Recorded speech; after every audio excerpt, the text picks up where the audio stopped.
அல்லேலூயா அல்லேலூயா அல்லேலூயா அல்லேலூயா அல்லேலூயா அல்லேலூயா. எனது சதையை உண்டு எனது இரத்தத்தை குடிப்போர் என்னோடு இணைந்திருப்பர், நானும் அவர்களோடு இணைந்திருப்பேன் என்கிறார் ஆண்டவர்.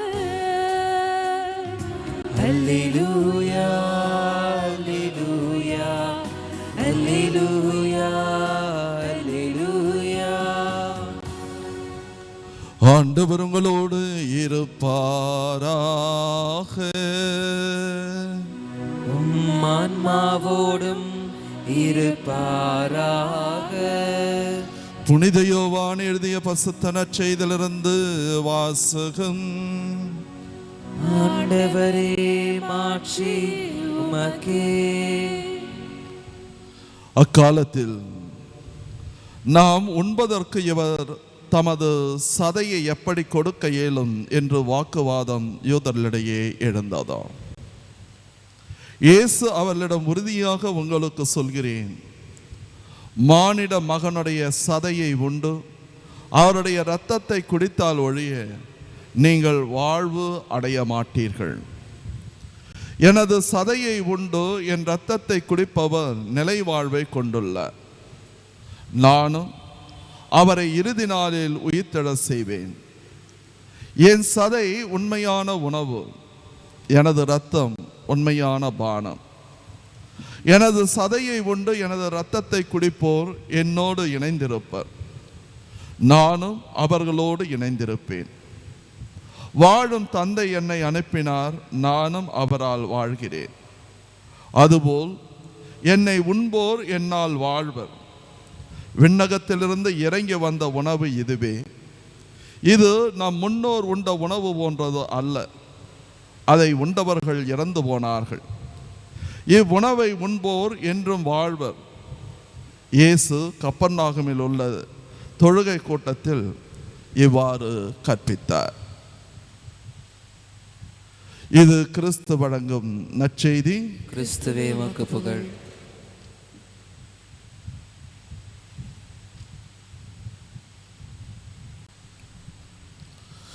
இறை இயேசுவில் அன்பார்ந்த சகோதர சகோதரிகளே, சவுலே சவுலே ஏன் என்னை துன்புறுத்துகின்றாய்? இந்த கேள்வி சவுலிடம் மட்டும் கேட்கப்படவில்லை, நம்மிடத்திலும் இன்று கேட்கப்படுகின்றது. இயேசு கிறிஸ்து கடவுள் யாரை எப்படி வேண்டுமென்றாலும் மாற்றலாம், பயன்படுத்தலாம் என்பதற்கு வரலாறு நமக்கு பல சான்றுகளை கொடுக்கின்றது. ஸ்பெயின் தேசத்திலே ராஜ வம்சத்தில் பிறந்த அந்த வாலிபன் தன்னுடைய வாழ்க்கையிலே எப்படியாவது ஒரு நாட்டை பிடிக்க வேண்டும், பிடித்து தான் பெரிய போர் வீரனாக வரலாற்றிலே கருதப்பட வேண்டும் என்று நினைத்து 1521 ஆண்டு அவனுடைய நாட்டுக்கும் பக்கத்தில் இருக்கின்ற தேசத்திற்கும் போர் மூழுகின்றதோ, தன்னுடைய தனிப்பட்ட திறமையை அதிலே காண்பித்தோ மாபெரும் வெற்றி வீரனாக மாற வேண்டும் என்று அந்த வாலிபன் ஆசைப்பட்டார். அந்த போரிலே பங்கெடுக்கின்றார். பங்கெடுத்த பொழுதோ அவன் காயப்பட்டு மருத்துவமனையிலே சேர்க்கப்படுகின்றார். அப்படி சேர்க்கப்பட்ட பொழுதோ ஹாஸ்பிட்டலில் படுத்து கொண்டிருந்தவன் நேரம் வீணாவதை கண்டு அங்கே இருந்த மருத்துவர்களிடத்திலே ஏதாச்சும் புக்ஸு கொடுங்க வாசிக்கிறதுக்கு அப்படின்னு கேட்குறான். அந்த இளைஞனுக்கோ புனிதர்களுடைய திருச்சபையிலே புனிதைகளுடைய புத்தகம் கொடுக்கப்படுகின்றது. அவன் வாசிக்க வாசிக்க இதுவரை உலகத்தின் மீது ஆசை கொண்டிருந்தவன் தனக்குள்ளே ஒரு கேள்வியை கேட்கின்றான். இவர்கள் எல்லாம் புனிதர்களானார்கள் என்றால், புனிதைகளாக மாறினார்கள் என்றால், நான் ஏன் புனிதனாக மாறக்கூடாது?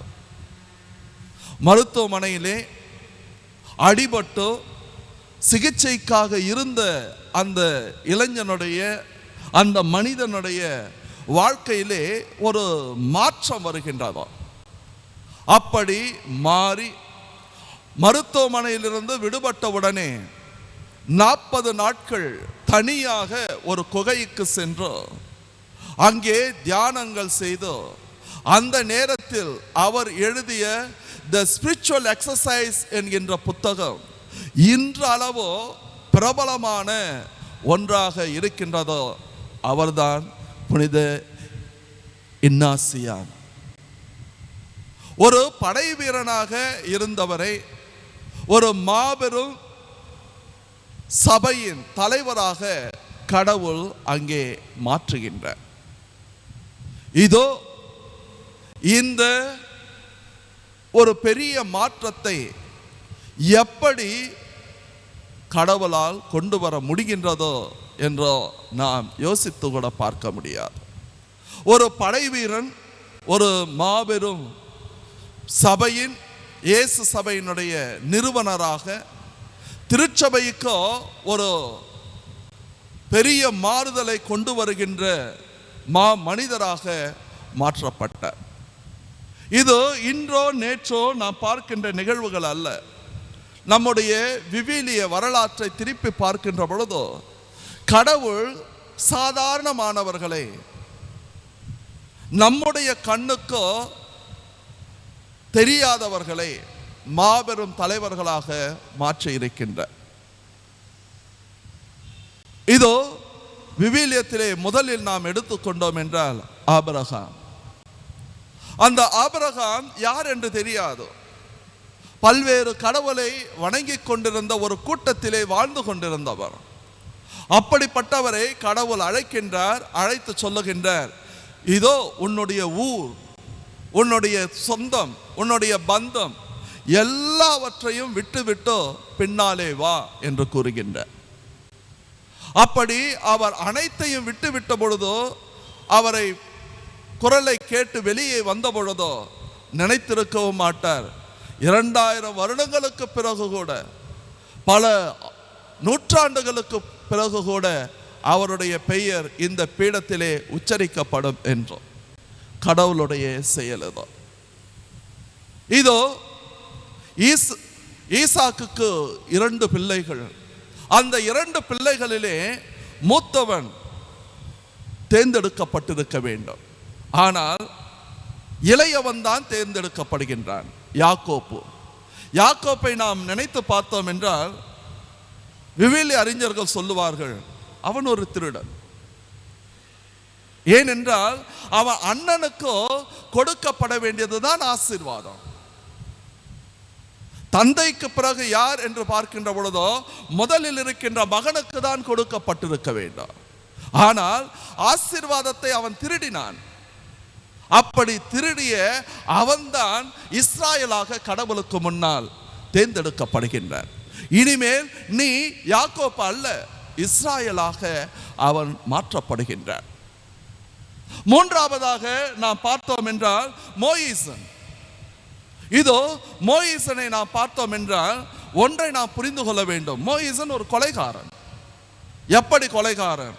இதோ அவன் பார்வோனுடைய அரண்மனையிலே இருக்கின்ற பொழுதோ அங்கே இஸ்ராயலன் ஒருவன் அடிக்கப்பட்டான் என்பதற்காக எகிப்து தேசத்தை சேர்ந்த ஒரு படை வீரனை கொல்லுகின்றார்.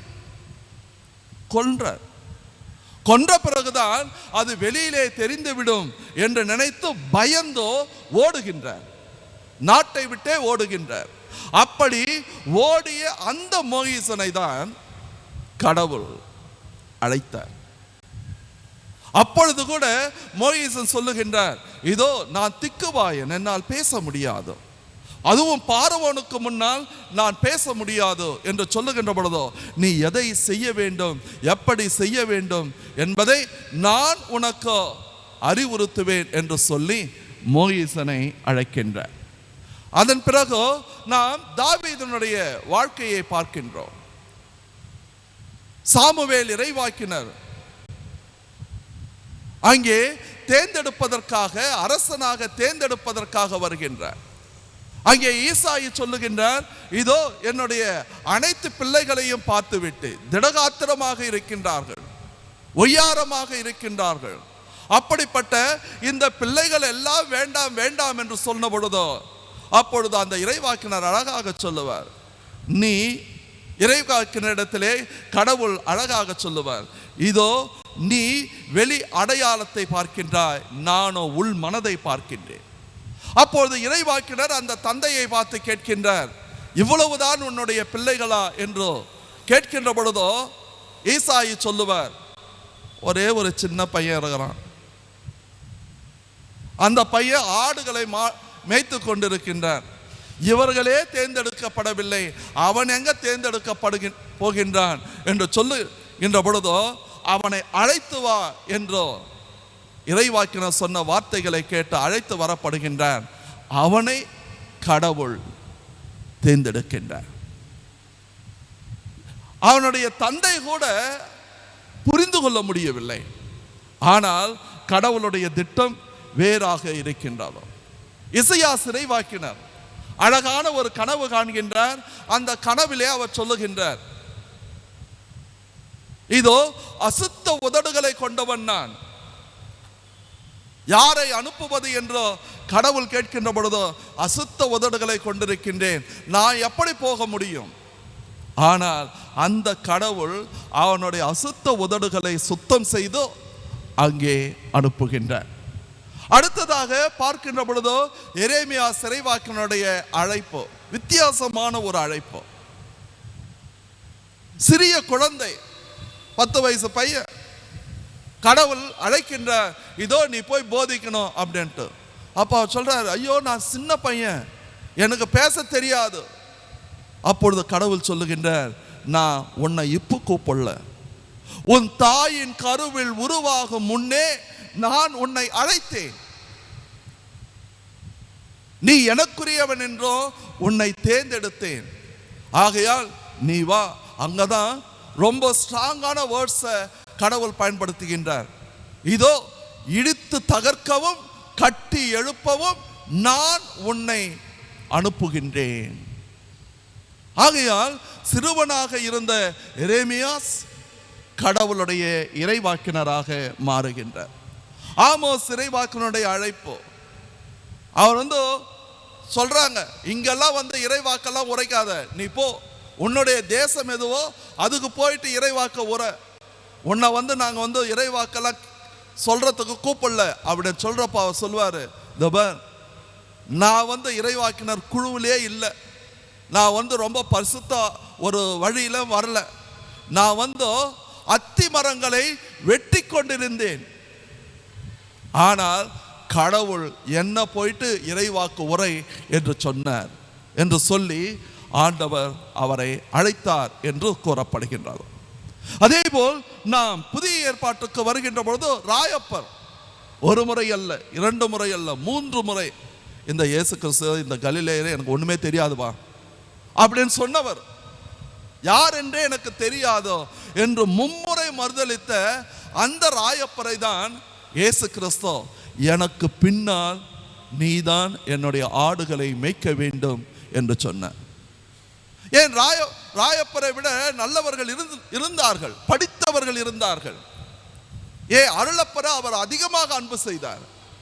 ஆனால் இருந்தாலும் ஒரு பாவியாக இருந்த ராயப்பர் தான் அங்கே அழைக்கப்படுகின்றார். இன்றைய முதல் வாசகம் புனித சின்னப்பருடைய வாழ்க்கை.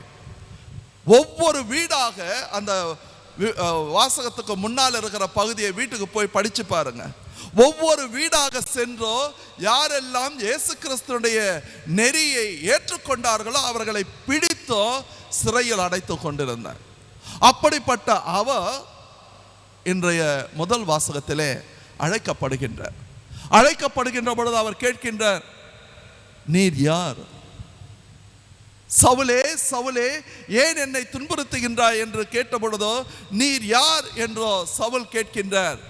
நீ துன்புறுத்தும், அந்த வார்த்தை ரொம்ப ரொம்ப முக்கியம், நீ துன்புறுத்தும் இயேசு கிறிஸ்து நான் தான்.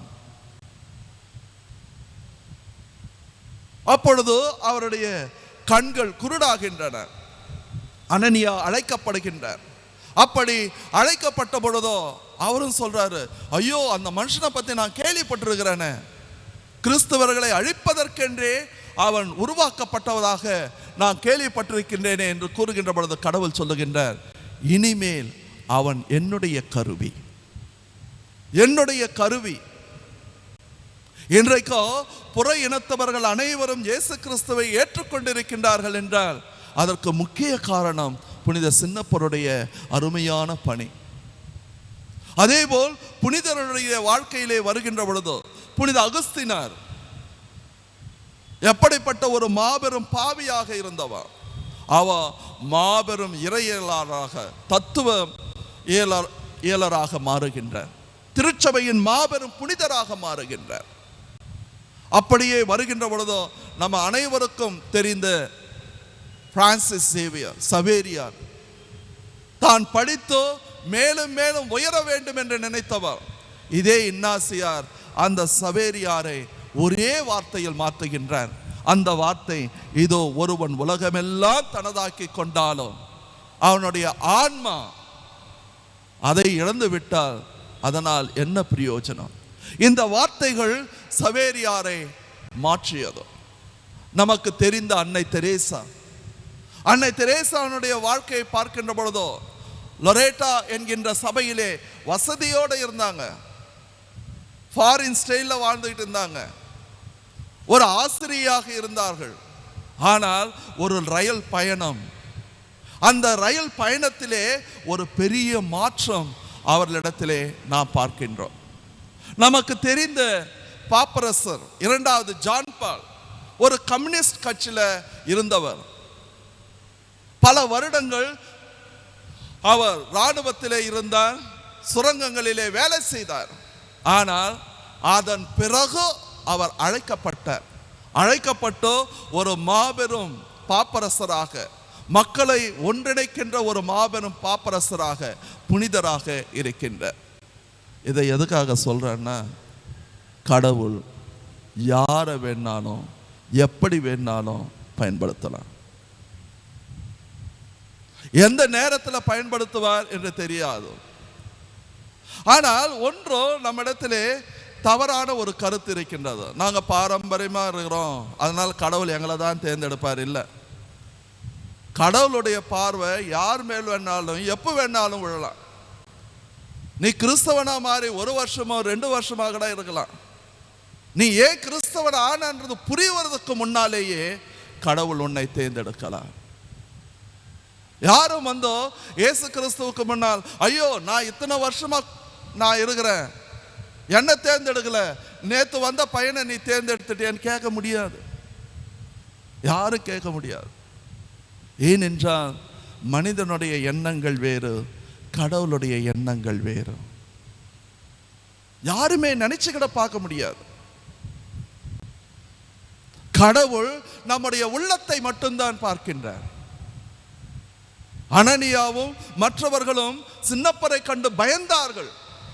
ஆனால் கடவுள் சொல்லுகின்றார், இதோ இந்த மனிதன் என்னை பற்றி உலகமெல்லாம் எடுத்து சொல்லுகின்ற ஒரு அறிகுறியாக மாறுவான். ஆகையால் அன்பார்ந்தவர்களே, கடவுள் நம்மளை எப்போ வேணாலும் தட்டலாம், தூக்கலாம், எழுப்பலாம். ஆனால் நாம் அவருடைய கரங்களிலே நம்மை ஒப்பு கொடுக்க வேண்டும். யாருக்கு எப்படி எந்த மாற்றம் வரும் சொல்ல முடியாது. ஏன்னா ஒரு சில குருவானவர்கள் தங்களுடைய வாழ்க்கையில சொல்லியிருக்கிறாங்க, எங்க வீட்டில் நான் தான் பெரிய குறும்புகாரன், நான் தான் ரொம்ப மோசமா இருந்தவன், கோயில் சைடே போகாதவன், ரீடிங் எல்லாம் படிக்காதவன், காடிஸ் எல்லாம் போகாதவன். ஆனால் கடவுள் இன்றைக்கு என்னை தேர்ந்தெடுத்து ஒரு குருவானவராக மாற்றினார் என்றால் எங்கள் அப்பா அம்மாவே நம்ப முடியல. என்னை விட பக்தியாக இருந்தவர்கள், என்னை விட ஒழுக்கத்தோடு இருந்தவர்கள் இன்னைக்கு காணோம். ஆனால் கடவுள் என்னை உருவாக்கினார் என்றால் அதற்கு காரணம் அவருடைய கருணை, அவருடைய கிருபை, அவருடைய ஆசீர்வாதம். ஆகையால் இன்றைக்கு நாமும் சவுலாக மாறலாம். அந்த வாய்ப்பு நமக்கும் கொடுக்கப்படுகிறது. ஆனால் நாம் அவருக்கு செவி மடுக்கின்றோமா என்பது முதல் கேள்வியை நாம் கேட்க வேண்டும். இரண்டாவது, சவுலே சவுலே ஏன் என்னை துன்புறுத்துகிறாய்? அன்று சவுலை கேள்வி கேட்ட அதே இயேசு கிறிஸ்து நாம் நல்ல முறையிலே வாழாத பொழுதோ,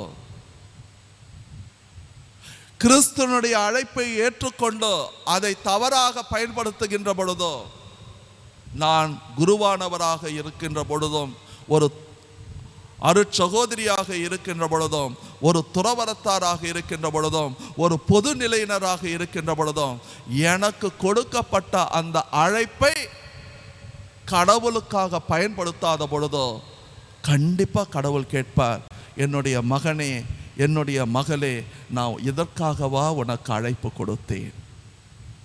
ஆகையால் இன்று நாம் யோசித்து பார்ப்போம். சவுலை வேதனையோடு கேட்ட அந்த கேள்வி நமக்கு கேட்பதாக தெரிந்தால் நாம் மனம் மாறுவோம். அதேபோல் கடவுள் யாரை வேண்டுமென்றாலும் எப்பொழுது வேண்டுமென்றாலும் கேள்வி கேட்பார்.